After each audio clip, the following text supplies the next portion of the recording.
And welcome back to Assertiveness. We are talking about being raised by a single parent and actually just celebrating it more than making it sound like it's a bad thing. Obviously, it's not always rosy, as you said. You know, you had to learn how to shave on YouTube. You had, falling off a bike. But, I mean, you said something quite profound to me. Like, it's funny how every single mistake that we make, we still run back to our mothers. And life is tough.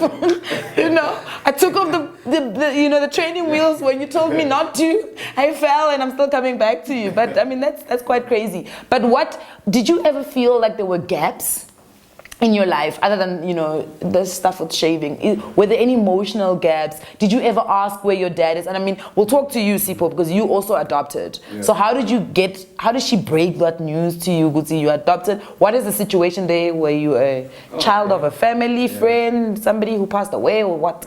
Yeah. So with me, I feel people don't really get the story quite often. Okay. Give us the story. We're here to Where do I start? Start from the top. So I still know my biological mom. We still talk. We still have a great vibe, phone each other, and everything's still fine there. My biological father passed away, and from what I've been learning about him is that he didn't want me as a child. So I sort of was able to just brush him off and say, all right, cool, I never had a dad, it's fine, move on. Okay. And then while I stayed with my mom for a couple of years, I think till I was about five or so. Your biological mom? My biological mom, yes. All right. And then somehow by the influence of God, we stayed at this complex next to these offices. Whenever my biological mom went to work at other places, I would always rush into these offices, play around on the phone and everything like that. And that's how... Yeah, like this high. This high. Okay. And somehow that's how I met my foster mom. And yeah, so...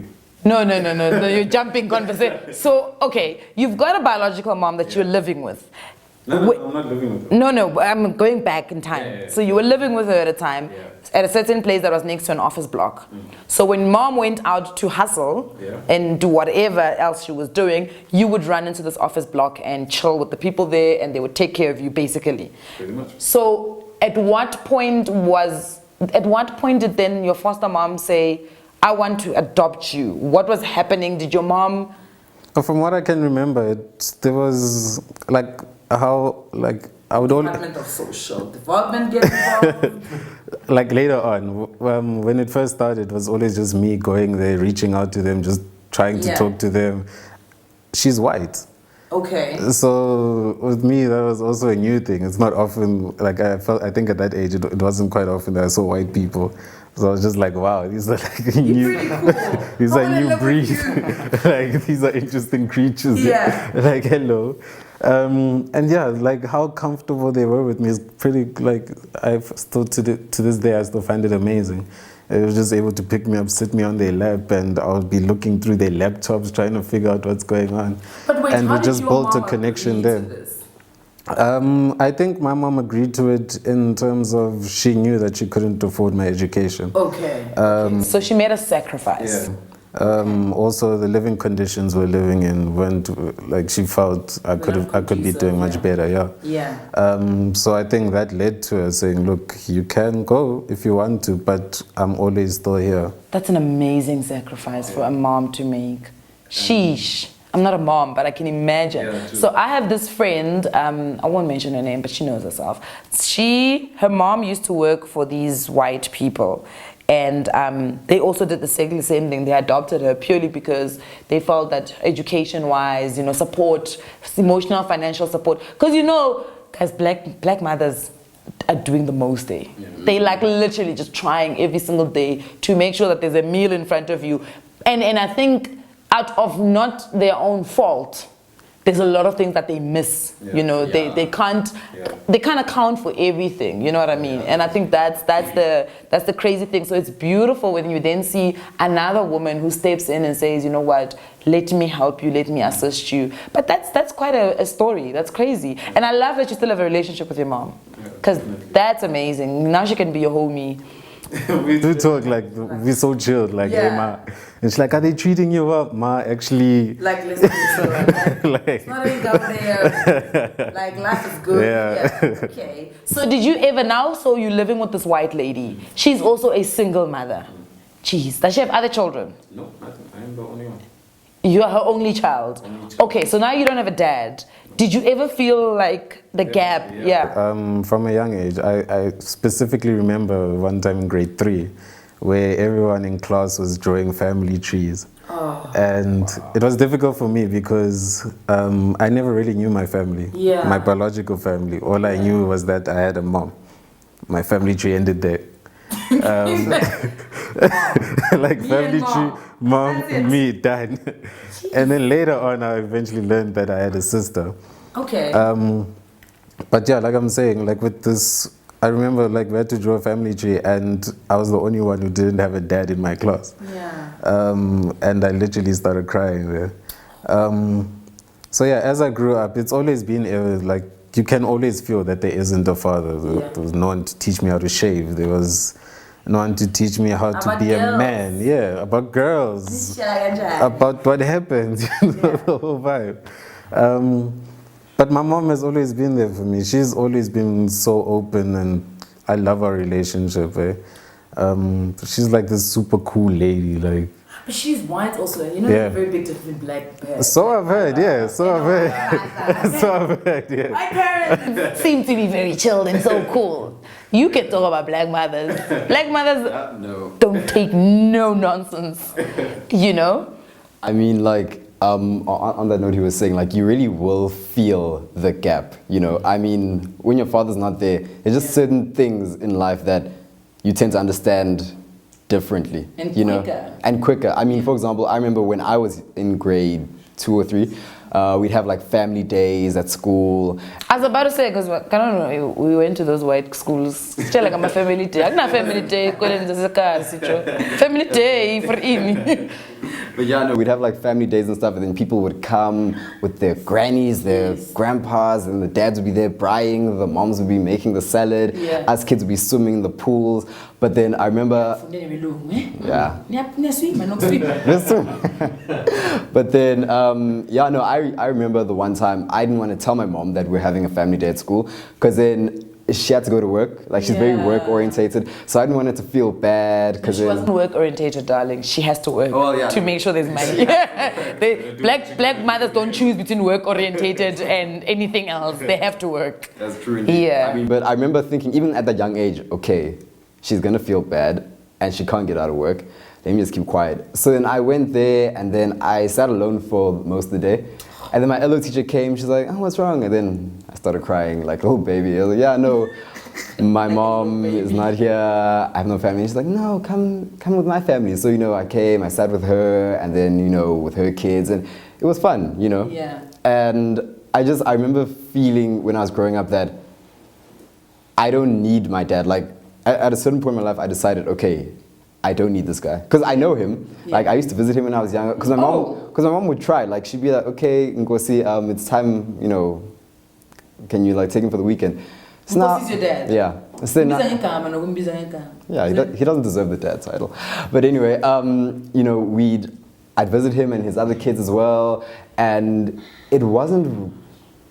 I felt that something was missing. Like, he wasn't being much of a dad, you know. Like, he wouldn't pay child support, he wouldn't buy me anything, and my mom would even like do her best to like support his other kids, because, you know, their mother was struggling financially. Like, my mom is a real hero. My mom did the most to like be a mother, you feel. Yeah. And then, I don't know, it got to a point where they started saying things about me, my mom. They're like, oh, the spoiled brat, nah, you broke up a happy family, you know. And I was like, yeah, ma, here's what they're saying. And then she's like, you know. So wait, let's dial it back. Your mom found this man already with children? No, I'm the oldest. So, okay, so does he support his other children? I don't think so. So, okay, but at least there's some comfort there. He's just that guy. Yeah. You know, he's just that guy. He's not supporting nobody. Yeah, he's helping with contributing to population numbers. Okay. Yeah, but you don't resent him, right? Oh, I do. Oh, I do very heavily. And why do you feel you resent him? I mean, because he sort of saw that my mom can afford, she is making a life for us. But in his head, he's like, okay, so this means I don't have to help, you feel? Yeah. And I don't know, like, whenever I'd visit him, like the one time we'd visit him at his wife's house, then the next we'd go to his other girl's house, and like, we would just be in between places all the time. I know, no, he's a charm, I'll give him that, but I got it from him. But all I'm saying is that it wasn't very right of him. Yeah. And in 2013, I think, I was like, you know what, I don't want to visit them anymore. And mom was like, no, but they're your brothers, they're your sisters, and your dad. I'm like, no, please wait for me. So then I just told him, I don't want to see you anymore. Yeah. Don't call, don't write. If people still do that, don't text. And I've been much happier ever since, because my mom, she's provided a lot for me. Like, she's done a lot. And the things which I thought I needed back then, I sort of found them on my own, Can I just ask, like, did you initiate the conversation with your dad to say you don't want anything to do with him? No, actually, at the time I was too scared to talk to my dad, so I told my mom. I'm like, Mom, I don't want to go to him anymore.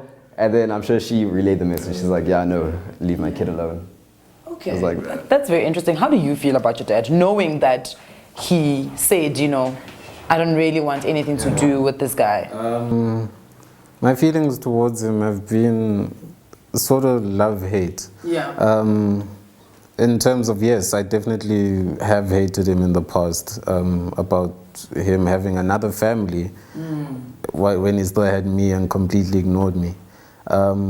As if you were not good enough. Yeah. Yeah. But he passed away soon after my birth. My mom tells me I only saw him once. Okay. And I feel it was good, like it just needed to be done for me to forgive him. Yeah. And just let that slide for my own personal healing and my own personal growth. But yes, I did have the same feelings as you. I still think about it to this day. I really don't think I would have had the guts to tell him, like, straight up, like, Dad, I want nothing to do with you. Because you'd still go back and think, like, shucks, okay, wouldn't it be nice if he was here? And the weird thing is, I actually went to an all-boys school. and what school was that? King Edward's. King Edward's. I was at JP before I went to NSA. So being as athletic as I am, I was always involved in sports.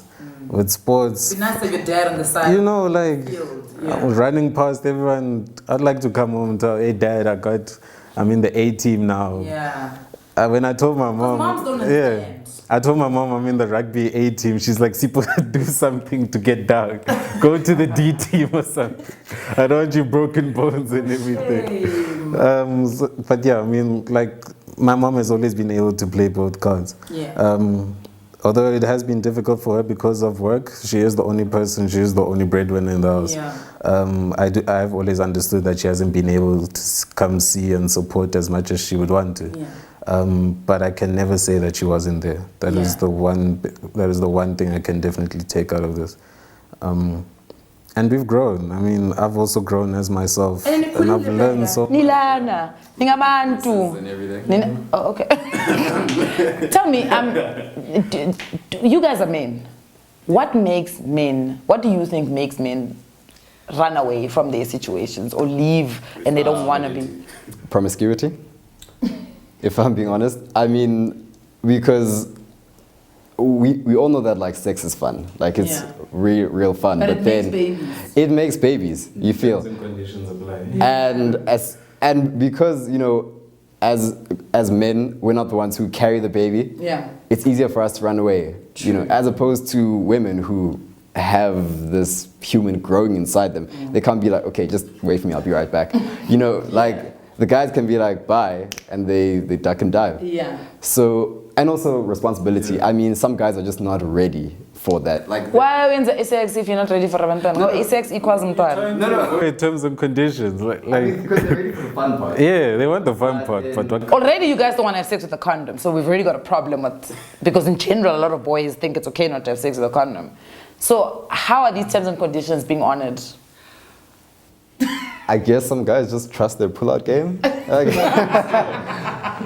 but it just lets them down most of the time. I mean, 14th of February, it's fun. 14th of November, it's like we have a problem. You feel? Yeah. And yeah, no, but I've always felt like in my head, I'd like to be a dad one day, you know? In as much as amongst my friends, I pretend to despise children. Because you know that thing of when you get too excited about something, you know, it won't really happen. Yeah, I'd like to have kids one day and like, not to prove a point to my father, but to sort of have that nuclear sort of family that I always longed for. But when I was younger, I didn't really feel it, because my mom, like, she always tried to make sure, you know, so then, you know, she'd get my uncles, you know, to like come over sometimes, you know, she'd allow me to go to like swimming clubs so that I never felt alone, because I was an only child. Well, not was, I kind of still am. We don't know. Yeah. You're pregnant right now. Yo, please, let's not speak of such. You want siblings? Not anymore. Like, there was a time when I died, like, I really wanted siblings, because now everyone had siblings. Everyone had a little brother or an older brother. You know, at home, it was just me. Whenever there was a battle that had to be fought, it was me versus my mom, you know. So then I got a dog. Okay. I went the white kid route. I begged for a dog, and then we went to Eastgate. We found this cute little puppy. Her name was Polly. And yeah, she's like the cutest thing ever. So ever since then, I think I felt okay. Like, I've been cool, you know. I don't need siblings. I need a dad, because I have my dog and my mom. Yeah. Yeah. Okay, that's very interesting. Do you think you've got daddy issues? I probably do, but I think I'm in denial. Okay. I mean, because I'm not the guy's biggest fan. Like, I'm not going to lie. If you had to come now and be like, let's talk, I'd be like, bye, wait for me, you know? Yeah. And Wait for you to become ready. Or is this wait for me a slang thing that you do? no, like, it's a slang thing. Like, Okay. So you'll never see. I'm old now, so you need to help me with these slang words. Okay. But then, yeah, I feel like with my dad, I really wouldn't give him the benefit of the doubt. Okay. I mean, it's been 18 years, you know, he watched my mom do her best to make ends meet, and he couldn't even, like, lend a hand. Like, hey, let me pay the school fees this term. You know, hey, let me buy him winter clothes. You know, hey, let me teach him how to kick a ball. You know, Even if it didn't come with the financial stuff, he could have at least been there. Yeah. There's always something that a dad can do to ensure that the baby I made is okay. Even if I'm broke, I can be there. I can offer advice. You know, I can drive them to But let's talk about this, Sipho. Would you, as a man, because I know you guys have also your egos and your prides and everything that come along with you, would you be in a child's life if you could not financially support that child? Would you bring in the whole emotional support and love and all that? While this woman is telling you everything, what's contributing next? Look, it would still be difficult, but like from my view, from my upbringing, I feel it would be highly beneficial of me to be there for your child. Really means something to them. It might not mean anything to your baby mama's wallet, bank account, anything. But the fact that you're there for this child, that you're watching them grow up, helping them through all of these steps in their life, is really going to pay out in the end. It's going to be more of a payout than the VAT that you get, you know? I mean, like, I totally agree with what he's saying. I feel like you should be in your child's life. It's a responsibility, you feel. And it's one that you shouldn't run away from. Because in one day, when your child becomes the president, you're going to be the first one phoning. Hey, what's up? Can we talk? You feel? Like... Anyone is really president. You're done. And I'm sure by at that stage, you're like completely done. They like at the back of your head. Yeah, like, and you should just have a hand in your child's upbringing, because now you made this child, you know, and this is a human being. Like, this is not like a puppy that you found on the side of the road. Like, this is something with arms, legs, feelings, and a conscience, you know. Like, I don't want to turn 50 and then now there's some 25-year-old person who hates me, not because I did anything, but because I did nothing. You know. So yeah, that's my view on it. We're going to go for a quick ad break. When we come back, I want us to talk a little bit about what the law says in regards to responsibilities of both parents. And then also, how do you guys feel about Father's Day? And how do you cope on that day? Please don't go anywhere.